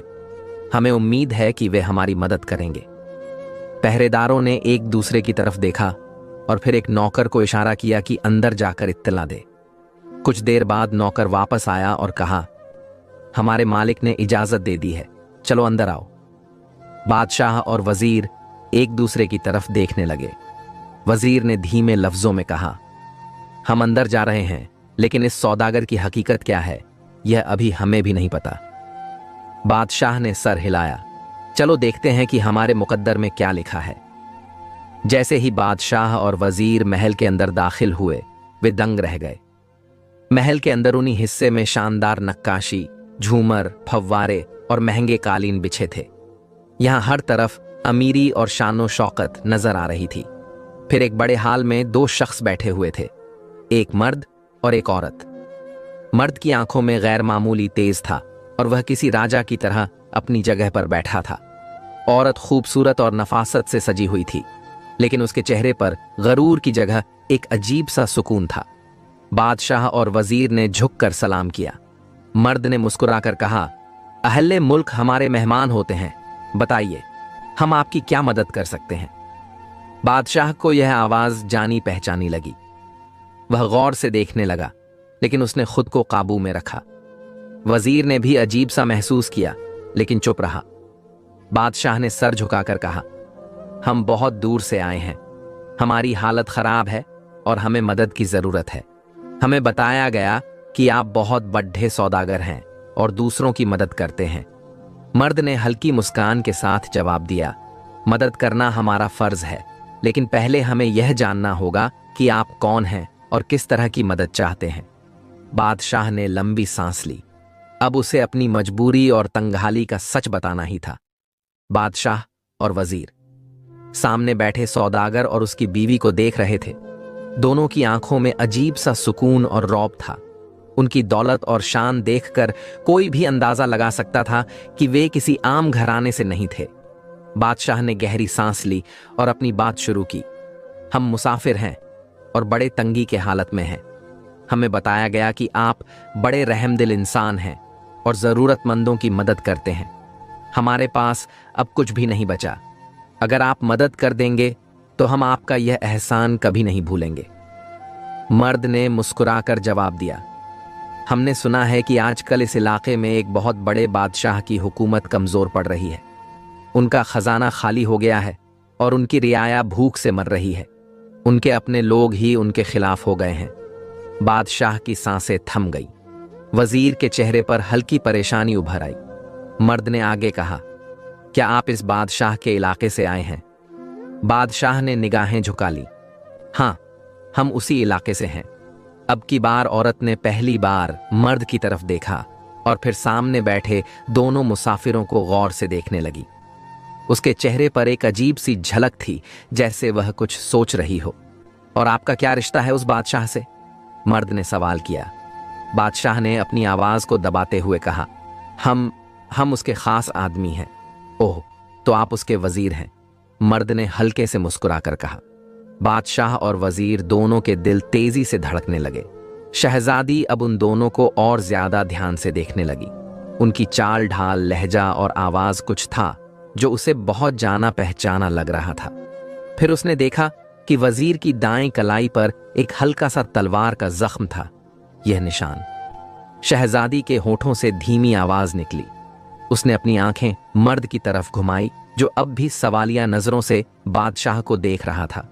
शहजादी का दिमाग तेजी से काम कर रहा था। उसे बचपन के वो दिन याद आए जब वह महल में थी और जब भी उसके वालिद गुस्से में होते थे उनके चेहरे पर वही शिकन पड़ती थी जो इस शख्स के चेहरे पर थी। उसका दिल जोर जोर से धड़कने लगा। क्या यह वही इंसान है जिसने हमें महल से बेइज्जत करके निकाल दिया था? शहजादी ने अपने शौहर अब्दुल की तरफ देखा जिसने अब भी खुद को बेहद संजीदगी से संभाल रखा था। अब्दुल ने गहरी सांस ली और फिर बादशाह से सीधा सवाल किया, अगर आप उस बादशाह के इतने करीबी हैं तो यह बताइए कि वह आज इस हालात तक कैसे पहुंचा? बादशाह ने सिर झुका लिया और भारी आवाज में कहा, उसने बहुत गलतियां की, बहुत लोगों के साथ जुल्म किया, और जब वह अपनी ताकत के नशे में था तब उसे यह एहसास ही नहीं था कि एक दिन ऐसा भी आएगा जब उसे दूसरों के आगे हाथ फैलाना पड़ेगा। शहजादी का गला भर आया। तो फिर उसने उन लोगों से माफी क्यों नहीं मांगी जिनके साथ उसने जुल्म किया? उसने अचानक पूछा। बादशाह और वजीर दोनों ने हैरानी से शहजादी की तरफ देखा। अब तक वे इस औरत को बस एक आम सौदागर की बीबी समझ रहे थे, लेकिन उसकी आवाज में अजीब सा रोब था। बादशाह ने हल्की आवाज में कहा, कुछ जख्म ऐसे होते हैं जिनकी माफी नहीं मांगी जा सकती। कुछ गलतियां ऐसी होती हैं जिनका कोई माफी नहीं हो सकता। इतना सुनना था कि शहजादी के सब्र का बांध टूट गया। उसने अपना दुपट्टा संभाला और गहरी नजरों से बादशाह को देखा। तुम्हें कोई पहचानता नहीं? बादशाह और वजीर ने चौंक कर उसकी तरफ देखा। क्या तुम वाकई नहीं जानते कि तुम किसके सामने बैठे हो? अब अब्दुल ने भी सीधी नजर बादशाह पर डाली। बादशाह का दिल तेजी से धड़कने लगा। तुम्हारी रियाया तुम्हें भूल गई होगी, तुम्हारे वजीर तुम्हें छोड़ गए होंगे, लेकिन जिन्हें तुमने तौहीन करके निकाला था वे तुम्हें कभी नहीं भूल सकते। वजीर का चेहरा पीला पड़ गया। बादशाह ने कांपते हाथों से अपनी पगड़ी को थोड़ा संभाला और कांपती हुई आवाज में कहा, नूरबानो। एक सन्नाटा छा गया। अब सब कुछ साफ हो चुका था। जिस सौदागर के पास वह मदद मांगने आया था वह कोई और नहीं बल्कि उसकी अपनी बेटी का शौहर था, और जिस औरत को वह एक आम सौदागर की बीबी समझ रहा था वह उसकी अपनी बेटी थी। बादशाह की आंखों से आंसू छलक पड़े। नहीं, यह नहीं हो सकता। शहजादी की आंखों में भी आंसू आ गए, लेकिन उसने अपने दर्द को काबू में रखा। अब क्या हुआ? अब तुम्हारी गर्दन क्यों झुक गई? बादशाह की जुबान बंद हो गई। अब्दुल ने गहरी सांस ली और फिर उठकर खड़ा हो गया। जो लोग दूसरों को जलील करके निकालते हैं वह एक दिन खुद जलील होकर लौटते हैं। बादशाह की आंखों से आंसू गिरते रहे। अब उसकी हालत किसी भिखारी से भी बदतर थी। बादशाह की आंखें झुकी हुई थीं। उसके होंठ कांप रहे थे, लेकिन जुबान से कोई लफ्ज नहीं निकल रहा था। शहजादी और अब्दुल की नजरों के सामने वही मंजर घूम रहा था जब इस शख्स ने उन्हें तौहीन करके महल से निकाल दिया था। वह दिन जब शहजादी को रोते बिलखते अपने महल को छोड़ना पड़ा था। वह रात जब अब्दुल को लोगों के ताने सहने पड़े थे कि एक बादशाह की बेटी अब एक फकीर की बीवी है। वह सफर जब दोनों के पास रहने को छत भी नहीं थी, खाने को एक टुकड़ा भी नहीं था। आज वही बादशाह जो कभी उनकी तौहीन करके निकाल चुका था उनकी चौखट पर भीख मांगने आया था। शहजादी ने अपनी आंखों से आंसू पोंछे और ठंडे लहजे में कहा, कैसा महसूस हो रहा है बादशाह सलामत? बादशाह की आंखें भर आईं। उसने गमगीन आवाज में कहा, बेटी, मैं जानता हूं कि मैंने तुम दोनों के साथ जुल्म किया, लेकिन यकीन करो मैं अब पछता रहा हूं। मैं जानता हूं कि मेरे किए का कोई हक नहीं बनता, लेकिन मेरी मजबूरी देखो। वजीर ने भी गर्दन झुका ली और धीरे से कहा, मुल्क बर्बादी की कगार पर है, रियाया भूख से मर रही है। अगर आपने मदद नहीं की तो सब खत्म हो जाएगा। अब्दुल ने गहरी सांस ली और शहजादी की तरफ देखा। शहजादी की आंखों में दर्द और गुस्सा दोनों थे, लेकिन वह अब उतनी कमजोर नहीं थी जितनी पहले हुआ करती थी। बादशाह यादों में डूब गया। वह खुद को उस तख्त पर बैठा देख रहा था जहां से वह लोगों की तकदीर का फैसला करता था, जहां उसकी एक हुक्म से लोगों की जिंदगी बन भी सकती थी और उजड़ भी सकती थी। उसकी आंखों के सामने उन दिनों की तस्वीर घूमने लगी जब वह अपनी ताकत के नशे में चूर रहता था, जब उसे लगता था कि उसकी हुकूमत हमेशा रहेगी, जब उसने अब्दुल जैसे गरीब इंसान को अपनी बेटी के काबिल नहीं समझा था, जब उसने शहजादी को जलील करके दर दर भटकने पर मजबूर कर दिया था। आज वही ताकतवर बादशाह एक कमजोर इंसान बन चुका था। बादशाह और वजीर की नजरें शहजादी की तरफ थीं। शहजादी ने गहरी सांस ली और कहा, क्या तुम्हें याद है जब मैं महल छोड़ रही थी तो तुमने मुझसे कहा था कि मैं तुम्हारे लिए मर चुकी हूं? बादशाह ने शर्मिंदगी से सर झुका लिया। क्या तुम्हें याद है कि जब अब्दुल तुम्हारे सामने गिड़गिड़ाया था कि हमें मत निकालो तो तुमने उसे ताने दिए थे? बादशाह के चेहरे पर पछतावे की लकीरें और गहरी हो गईं। आज तुम मेरे सामने इस हालत में खड़े हो जिसमें उस दिन हम थे। आज तुम्हें मेरी जरूरत है जैसे उस दिन मुझे तुम्हारी जरूरत थी। बादशाह की आंखों से आंसू बह निकले। बेटी, मैं तुम्हारी बाप हूं, गुनहगार हूं, मुझे माफ कर दो। शहजादी की आंखों में नमी आ गई, लेकिन उसके लहजे में अब भी ठहराव था। अब्दुल, जो अब तक खामोश था, उसने आगे बढ़कर कहा, शहजादी, हम अपनी सजा इन्हें दे चुके हैं। अल्लाह ने हमें सब कुछ दिया सिर्फ इसलिए कि हम दूसरों के साथ भी इंसाफ करें। शहजादी अब्दुल की तरफ देखने लगी। हम इस मुल्क को भूख से मरने नहीं दे सकते। अगर आज हम मदद नहीं करेंगे तो हमारा दिल भी इन्हीं की तरह पत्थर का हो जाएगा। बादशाह और वजीर ने चौंक कर अब्दुल की तरफ देखा। अब्दुल ने अपनी नजरें बादशाह पर टिका दी। हम तुम्हारी मदद करेंगे, लेकिन एक शर्त पर। बादशाह ने फौरन कहा, जो भी शर्त रखो मैं मानने को तैयार हूं। अब्दुल ने ठहर कर कहा, तुम खुलेआम अपनी गलती का इकरार करोगे, अपनी रियाया के सामने कहोगे कि तुमने अपनी बेटी और उसके शौहर पर जुल्म किया था और अब तुम अपने की पर शर्मिंदा हो। बादशाह के चेहरे पर परेशानी फैल गई। क्या? हां बादशाह सलामत, अगर तुम्हें हमारी मदद चाहिए तो तुम्हें सबके सामने कबूल करना होगा कि तुम गलत थे। बादशाह के लिए यह सबसे मुश्किल शर्त थी। उसने जिंदगी में कभी किसी से माफी नहीं मांगी थी, लेकिन अब उसके पास कोई और रास्ता नहीं था। उसने भारी आवाज में कहा, ठीक है, मैं यह करने को तैयार हूं। अब्दुल ने अपनी मुहर लगाई और अपने नौकरों को हुक्म दिया कि मुल्क के लिए अनाज, सोना और धन दौलत भेजी जाए। रात होते होते अब्दुल और शहजादी के कारवां बादशाह के शहर के लिए रवाना हो चुके थे। जब शहर में यह खबर फैली कि एक अमीर सौदागर बादशाह की मदद के लिए आ रहा है, तो सब लोग महल के सामने इकट्ठे हो गए। आखिरकार वह दिन आ ही गया जब बादशाह को अपनी रियाया के सामने अपने गुनाहों का इकरार करना था। वह महल की बालकनी पर आया। उसकी आंखें भीगी हुई थीं। उसने कांपती आवाज में कहा, मैंने बहुत जुल्म किए हैं, को अपने घर से निकाल दिया था। मैंने उसके शौहर का मजाक उड़ाया था, लेकिन आज वही लोग मेरी मदद करने आए हैं। लोगों की आंखें फटी की फटी रह गईं। आज मैं सबके सामने मानता हूं कि मैंने जो किया वो गलत था। मैं अपनी बेटी नूरबानो और उसके शौहर अब्दुल से माफी मांगता हूं। यह सुनते ही चारों तरफ सन्नाटा छा गया। बादशाह ने सबके सामने अपने गुनाह कबूल कर ली। बादशाह की भारी आवाज महल की ऊंची बालकनी से गूंज रही थी। पूरे शहर की रियाया नीचे खड़ी यह ऐलान सुन रही थी, मैंने अपनी बेटी नूरबानो और उसके शौहर अब्दुल के साथ नाइंसाफी की। मैंने अपनी ताकत के नशे में उन्हें जलील करके महल से निकाल दिया, लेकिन आज वही लोग मेरी मदद के लिए आगे आए हैं। लोग हैरानी से एक दूसरे की तरफ देखने लगे। मैं अपनी रियाया के सामने कबूल करता हूं कि मैंने घमंड और तकब्बुर में बहुत गलत फैसले लिए। अब मैं खुद अपनी गलतियों पर शर्मिंदा हूं। जैसे ही बादशाह ने यह कहा, लोगों के अंदर एक हलचल मच गई। कुछ लोग फुसफुसाने लगे, कुछ के चेहरे पर गुस्सा था और कुछ के लिए यह सब यकीन कर पाना मुश्किल था। तो क्या अब हम इसे माफ कर दें? भीड़ में से किसी ने ऊंची आवाज में कहा, इतने साल तक इसने हम पर जुल्म किया और अब माफी मांग रहा है। एक और शख्स ने गुस्से से कहा, अगर अब्दुल और शहजादी उसे माफ कर सकते हैं तो क्या हम नहीं कर सकते? एक बूढ़े आदमी ने कहा, जो पहले महल का वफादार नौकर रह चुका था। लोगों के बीच बहस छिड़ गई।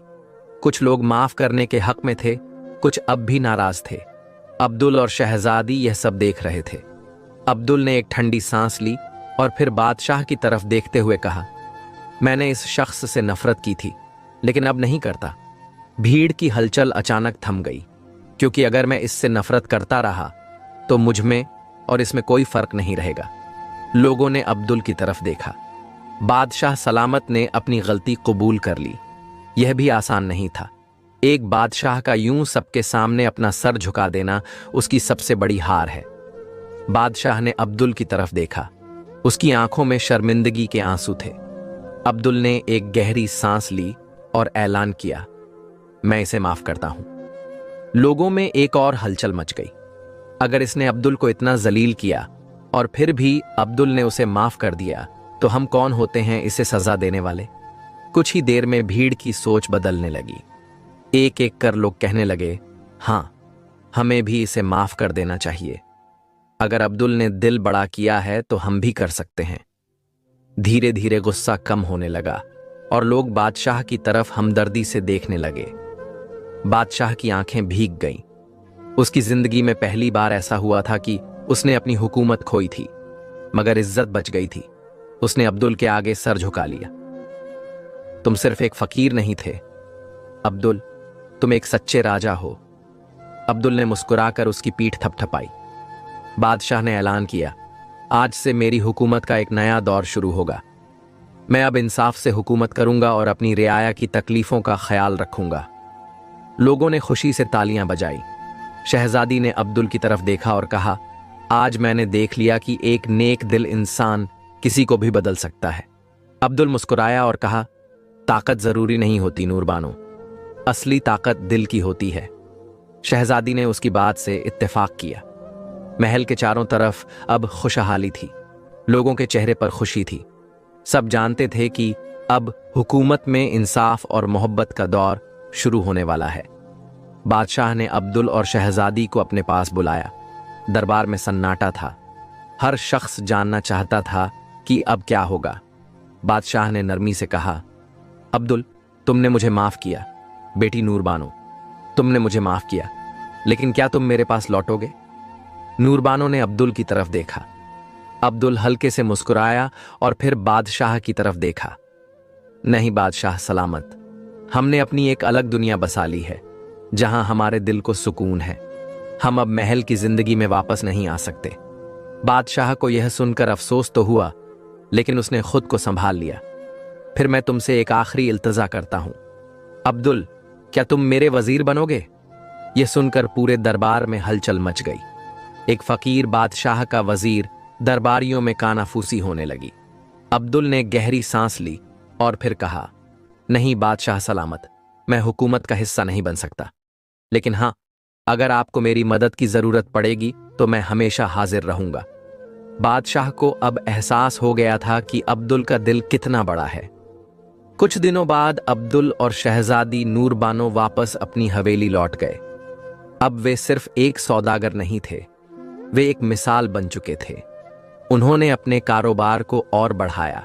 पूरे मुल्क में उनकी इज्जत होने लगी। बंदर का बच्चा, जो अब बड़ा हो गया था, हमेशा अब्दुल के साथ ही रहता था। वह उनके सफर में एक खास हिस्सा बन गया था। शहजादी ने गरीबों के लिए एक बड़ी सराय बनवाई, जहां हर किसी को खाना और रहने की जगह मिलती थी। अब्दुल ने छोटे सौदागरों की मदद के लिए एक कारवां तैयार किया, ताकि वे भी अपने कारोबार को आगे बढ़ा सके। धीरे धीरे मुल्क में खुशहाली आने लगी। बादशाह भी अब इंसाफ के साथ हुकूमत चलाने लगा था। फिर वक्त तेजी से गुजरता गया। फिर वो दिन भी आया जब शहजादी नूरबानो मां बन गई। उनसे यहां एक प्यारा सा बेटा पैदा हुआ, जिसका नाम बादशाह सलामत ने नोमान रखा। अब तो बादशाह की बीवी मल्लिका मरियम भी सबक सीख चुकी थी। अब वो भी शहजादी से मोहब्बत करने लगी थी। इसी तरह सब खुशी खुशी जिंदगी बसर करने लगे। दोस्तों, अगर कहानी थोड़ी भी अच्छी लगी हो तो एक लाइक जरूर कर दीजिएगा, क्योंकि लाइक करने से हमें बहुत खुशी मिलती है।